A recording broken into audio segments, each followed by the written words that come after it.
ಕಪ್ಪತ್ತಗುಡ್ಡದ ಮಠದ ಅಧಿಕಾರಕ್ಕೆ ನಡೀತಿದೆ ಅಣ್ಣ ತಮ್ಮರ ಮಧ್ಯೆ ಜಗಳ. ರಾಜು ಕಾಣಪ್ಪನವರ ಹೇಳಿಕೆ. ಇಂದು ಗದಗ ಜಿಲ್ಲಾ ಪತ್ರಿಕಾ ಭವನದಲ್ಲಿ ಸುದ್ದಿಗೋಷ್ಠಿ ನಡೆಸಿ ಮಾತನಾಡಿದ ಶಿವರಾಮ ಕೃಷ್ಣ ಸೇವಾ ಸಮಿತಿ ಅಧ್ಯಕ್ಷರಾದ ಅವರು, ಕಪ್ಪತ್ತಗುಡ್ಡದ ಮೊದಲಿನ ಸ್ವಾಮೀಜಿಗಳು ಲಿಂಗೈಕ್ಯ ಆದ ನಂತರ ಅವರ ಇಬ್ಬರು ಮಕ್ಕಳಲ್ಲಿ ಮಠದ ಪೀಠಕ್ಕಾಗಿ ಜಗಳ ನಡೆಯುತ್ತಿರುವುದು ಮಠದ ಭಕ್ತರಲ್ಲಿ ಅಸಹ್ಯ ಮೂಡಿದೆ. ಹಿರಿಯರು ಮಧ್ಯಸ್ಥಿಕೆ ವಹಿಸಿ ಸಮಸ್ಯೆ ಬಗೆಹರಿಸಲು ಪ್ರಯತ್ನಿಸಿದರು. ದೊಡ್ಡವರಾದ ಮಲ್ಲಿಕಾರ್ಜುನ ಸ್ವಾಮೀಜಿ ಒಪ್ಪದೆ ಹಠಮಾರಿ ಧೋರಣೆ ಮಾಡುವುದು ಹಾಗೂ ಕೆಲವು ಅವರ ಮಾತು ಕೇಳುವ ಪುಂಡರನ್ನ ಸುತ್ತ ಸೇರಿಸಿಕೊಂಡು ದಬ್ಬಾಳಿಕೆ ಮಾಡುತ್ತಿರುವುದು ಹಾಗೂ ಸ್ವಂತ ತಾಯಿಯ ಮೇಲೆ ಹಲ್ಲೆ ಮಾಡಿಸಿದ ಆರೋಪ ಇದ್ದು ಅದು ಠಾಣೆಯಲ್ಲಿ ದೂರು ದಾಖಲಾಗಿದೆ. ನಾವು ಕಾನೂನಿನ ಮೂಲಕ ಹೋಗುವುದು ಸರಿಯಲ್ಲ. ದೊಡ್ಡ ಸ್ವಾಮೀಜಿಗಳಾದ ಮಲ್ಲಿಕಾರ್ಜುನ ಸ್ವಾಮೀಜಿಗಳು ಅನುಸರಿಸಿಕೊಂಡು ಹೋಗಬೇಕು. ಅದಕ್ಕಾಗಿ ಹಿರಿಯರ ಮಧ್ಯಸ್ಥಿಕೆಯಲ್ಲಿ ಇನ್ನೊಂದು ಬಾರಿ ನಾವು ಸಮಸ್ಯೆ ಬಗೆಹರಿಸುವ ಪ್ರಯತ್ನ ಮಾಡುತ್ತೇವೆ ಎಂದು ತಿಳಿಸಿದ್ರು. ಕ್ಯಾಮರಾಮನ್ ಜಗದೀಶ್ ಜೊತೆ ಅಶೋಕ ಹುಗಾರ, ಗದಗ. ಹೇಳ್ಕೊಂಡು ಕೇಸರಿ ಅರ್ಬಿ ತೊಟ್ಕೊಂಡು ಸಾಕಷ್ಟು ಆಸ್ತಿ ಮಾಡ್ಯಾರ. ವೈಯಕ್ತಿಕವಾಗಿ ಸಾಕಷ್ಟು ಆಸ್ತಿ ಮಾಡ್ಯಾರ. ಪ್ಲಾಟ್ಗಳನ್ನು ಹಿಡಿದಾರ, ಮನೆಯನ್ನು ಹಿಡಿದಾರ, ಹೊಲ ಹಿಡಿದಾರ. ಅಲ್ಲೇ ನಾವು ದುಡ್ಡು ಹಾಕೋದು ಅದಕ್ಕೆ ದೇವಸ್ಥಾನ ಜೀರ್ಣೋದ್ಧಾರಕ್ಕಾಗಿ ನಾವು ದುಡ್ಡು ಹಾಕ್ತಿವಿ. ದೇವಸ್ಥಾನ ಬಂದ ಭಕ್ತರಿಗೆ ಪ್ರಸಾದ ವ್ಯವಸ್ಥೆ ಆಗಲಂತ ಹಾಕ್ತಿವಿ. ಆದ್ರ ಇವತ್ತದು ಅಲ್ಲಿ ನಡೀತಾ ಇಲ್ಲ. ಅದಕ್ಕ ನಾವು ಎಲ್ಲರೂ ಕೂಡ ಬಹಳ ಜನ ನನಗೆ ನಾನು ಸಂಪರ್ಕ ಮಾಡಿದೀನಿ, ಕೆಲವೊಂದು ಜನ ನನಗೂ ಅಲ್ಲಿ ಭಕ್ತರು ಸಂಪರ್ಕ ಮಾಡ್ರ. ಆದ್ರೆ ಎಲ್ಲರೂ ಕೂಡ ಏಕನಿರ್ಣಯ ತಗೊಳ್ಳುವಂತ ಪರಿಸ್ಥಿತಿ ಒಳಗೆ ಬಂದಾರೆ. ಯಾಕಂದ್ರೆ ಆ ಮಠಾಧೀಶರು ಅವರ ತಮ್ಮನ ಹೆಮಕ್ಕ, ಅವ್ರ ತಮ್ಮನ ಆ ಮಠದಿಂದ ಹೊರಗೆ ಹಾಕ್ಬೇಕನ್ನೋ ಹೇಳೋದ್ರಿಂದ ಅವ್ರ ತಮ್ಮನ ಜಗಳ ಹೇಳ್ಕೊಂಡು ಸಾಕಷ್ಟು ಹಣ ಮಾಡಿ. ನಾನು ಸ್ವಾಮಿಗಳು ಹಣ ಮಾಡಬಾರ್ದು ಅಂತ ಹೇಳಂತಿಲ್ಲ, ಯಾಕಂದ್ರೆ ಅವ್ರು ಸಂಸಾರಿ ಅದಾರ, ಹಣ ಮಾಡಬಾರ್ದು ಅಂತಲ್ಲ. ಆದ್ರೆ ಅವ್ರ ಹಣ ಹೆಂಗ್ ಹೋತು ಅನ್ನೋದು ಕೂಡ ಇಲ್ಲಿವರೆಗೂ ಕೂಡ ಆ ಕಪ್ಪತ್ತಗೇರಿ ಮಠದ ಲೆಕ್ಕ ಪರಿಶೋಧನೆ ಎಲ್ಲೂ ನಡೆದಿಲ್ಲ.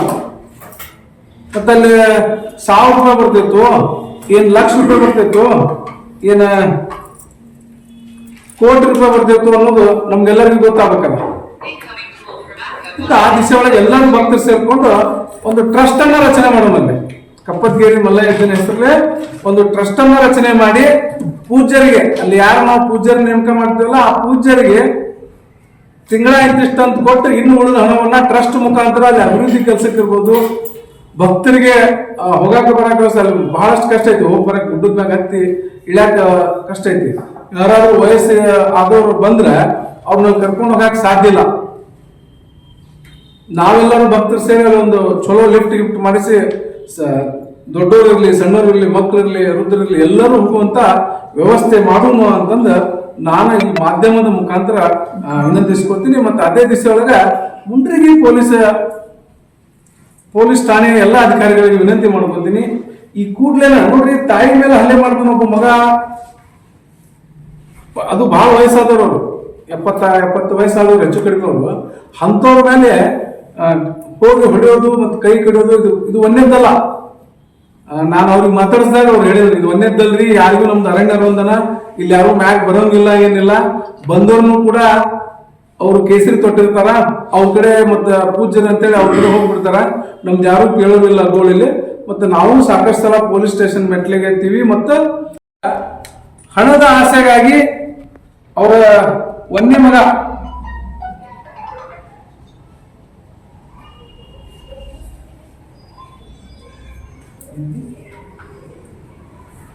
ಮಲ್ಲಿಕಾರ್ಜುನ ಸ್ವಾಮಿ ದೊಡ್ಡವರು, ಎರಡನೇದವರು ಶ್ರೀಕಾಂತ್ ಸ್ವಾಮಿಗಳು.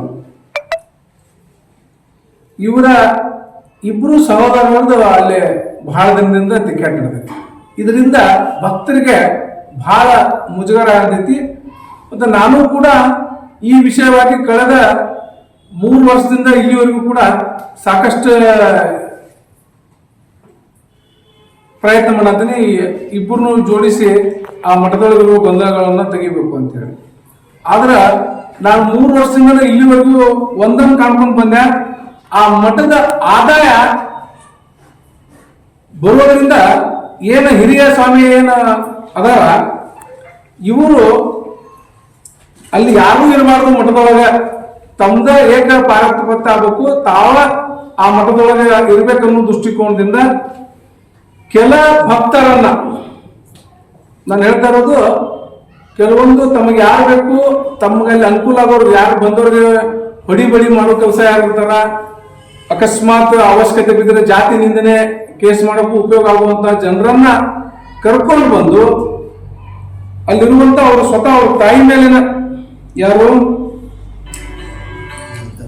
ಲಲಿತಾ ಅವ್ರಿಗೆ, ಅವ್ರ ತಾಯಿಯವ್ರಿಗಿನ ಮೊನ್ನೆ ಇವರು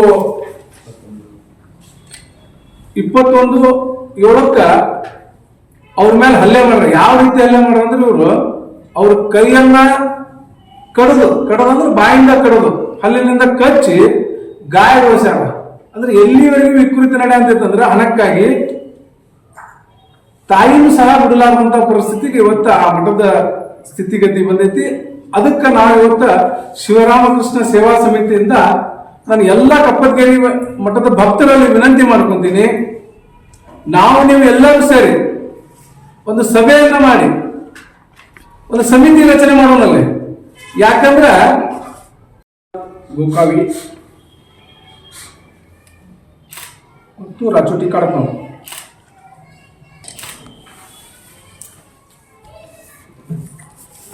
ರಾಜ್ಯದಲ್ಲಿ ಎಲ್ಲಾ ಮಠದೊಳಗೂ ಕೂಡ ಒಂದೊಂದು ವಿಭಿನ್ನವಾದ ಗೊಂದಲಗಳಿರ್ತವೆ. ಅದೇ ರೀತಿ ನಮ್ಮ ಜಿಲ್ಲೆಯ ಕಪ್ಪತ್ಗಿರಿ ಒಳಗಿರುವಂಥ ಕಪ್ಪತ್ಗಿರಿ ಮಠದ್ದು ಕೂಡ ಸುಮಾರು ವರ್ಷದಿಂದ ಸಮಸ್ಯೆ ನಡೀತಾ ಇದೆ. ಹಾಗಾಗಿ ಇವತ್ತಿನ ಪತ್ರಿಕಾಗೋಷ್ಠಿಯನ್ನು ಕರೆದ ಉದ್ದೇಶ ಆ ಮಠದಲ್ಲಿರುವಂಥ ಗೊಂದಲಗಳನ್ನು ಎಲ್ಲ ಭಕ್ತಾದಿಗಳು ಸೇರಿ ಬಗೆಹರಿಸಬೇಕು. ಯಾಕಂದ್ರೆ ಹಿರಿಯರೆಲ್ಲ ಹೇಳ್ತಾರ, ಬಹಳ ಜನ ಹಿರಿಯರು ಕವಿಗಳು ಎಲ್ಲರೂ ಎಪ್ಪತ್ಗಿರಿ ನೋಡುವುದಕ್ಕಿಂತ ಎಪ್ಪತ್ಗಿರಿ ನೋಡುವುದೇನು ಒಂದು ಕಪ್ಪತ್ಗಿರಿ ನೋಡುವುದೇನು ಎರಡೂ ಒಂದ.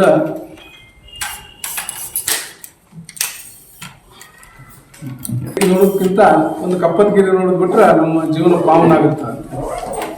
ಆ ದಿಸೆಯೊಳಗೆ ಇವತ್ತ ಇಡೀ ರಾಜ್ಯದ ಜನರನ್ನ, ಮೊದಲು ನಮ್ಮ ಜಿಲ್ಲೆಯ ಜನರು ಅಷ್ಟು ಹೋಗ್ತಿದ್ರು, ಇವತ್ತ ನಮ್ಮ ಪರಿಸರದೊಳಗ ಒಳ್ಳೆ ಗಾಳಿ ಬರ್ತೈತಿ ಇಲ್ಲಿ ಅಂತ ಅನ್ನೋದು ದೃಷ್ಟಿಕೋನದಿಂದ ಇವತ್ತ ಇಡೀ ದೇಶಾದ್ಯಂತ ಜನರು ಈ ಕಪ್ಪತ್ಗಿರಿಗೆ ಭೇಟಿ ಕೊಡುವಂತ ಸ್ಥಳ ಆಗಿದೆ, ಪ್ರವಾಸಿ ತಾಣವಾಗಿದೆ.